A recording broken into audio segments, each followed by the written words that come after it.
India is one of the most popular markets for both smartphone users and manufacturers. It has a user base of 400 million in 2017 and is expected to increase to 830 million by 2022, which is about 2.5 times the population of the United States. I'm Jay Shah from KL Productions and welcome back to the channel after a very long time.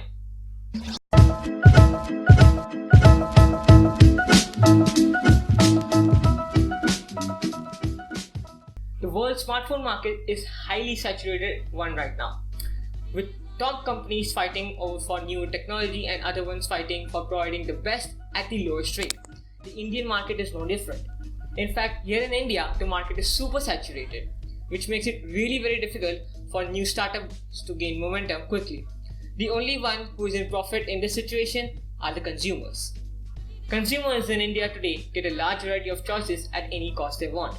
One of the main reasons is the sheer size of the smartphone industry in the country. Even though only 38% of the total population of India uses smartphones today, it is enough for top brands like Apple, Samsung and Huawei to step in and dominate the market. Let's discuss statistics now. Xiaomi tops the market by gaining 28% of consumers in this year's second quarter. Not far behind are Samsung with 25% and Vivo with 12%, Realme with 9%, Oppo with 8% and other companies with 18%. The reason behind success of brands like Xiaomi and Samsung is quite complicated. India gained access to internet and smartphone to such high numbers recently from September of 2016, when the richest man in India, Mukesh Ambani, launched a telecom network called Jio. Jio provided new customers with unlimited calls and internet of 1.5 GB per day for up to 3 months for completely free during its initial launch period. After the launch period, it charged the customers a very nominal fee of $365, which is equivalent of around $5 for 3 months. These kind of prices not only shot up the amount of smartphone users in India, but it also made major telecom companies reduce their charges to maintain their customer base. All this chaos brought a new technological revolution in India, where there was a phenomenal growth every quarter in sales of smartphones. Jio, however, is not the only contributor of this market. The coming of Chinese brands like Xiaomi, Oppo and Vivo in recent years has also affected the market. Samsung was the king of Indian market for a long time until companies like Xiaomi started selling high specs at very low prices. Every year, millions of people buy their first ever smartphone in India, not only because it's helpful, but because it has now become a necessity in the country. Increasing digital payments because of demonetization and networking system, which is supported by the government as a Digital India campaign, has forced people to get on smartphones. There is, however, a big problem for the Indian smartphone companies here.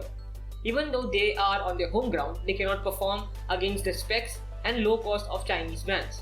Big names like Micromax and Carbon are no longer even relevant to be used on this topic because of such depreciation of their market share. Let's take a look at select top companies and their performance in India. We begin with the biggest company, Apple.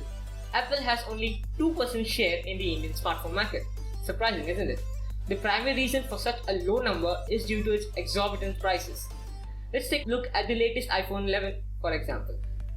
The base model costs $700 in the US right now, but the same phone costs about $940 over here in India because of taxes and other import charges. Apple, however, is trying its best to increase their sales by bringing cheaper phones into the market, but that's not going to help. A true change is going to come soon since Apple is deciding to shift all of its production from China to India because of the US-China trade war. If iPhones are produced in India, then they will cost way less than their current price and in turn help the Indian economy. Up next is Xiaomi. The Note series of Redmi gives its consumers maximum amount of specs at a very low cost. Considering the average smartphone cost of every user in India is about 10,000 rupees or $150, the Redmi falls well within this range. Similar are the cases for Realme, Oppo and Vivo.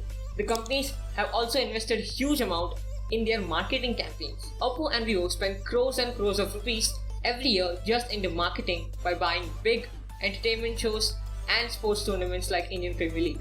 This kind of rigorous marketing has helped a lot for the success of these foreign brands. Next up is Samsung.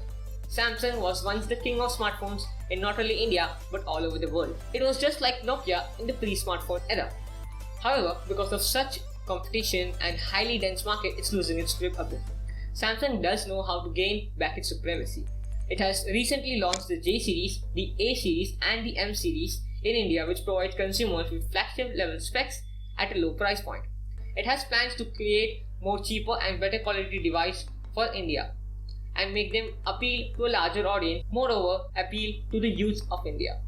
Even though numbers are not completely in favor, Samsung knows how to run a smartphone company, and it's pretty evident it's not going to stop for any less reason.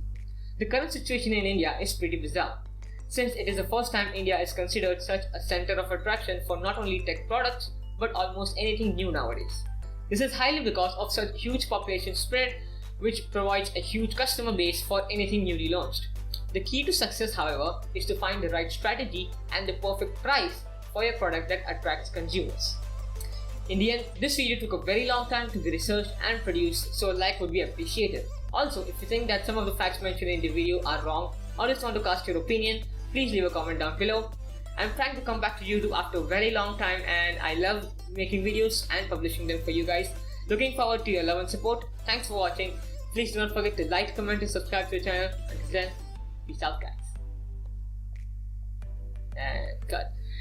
Dang, this is good to be back.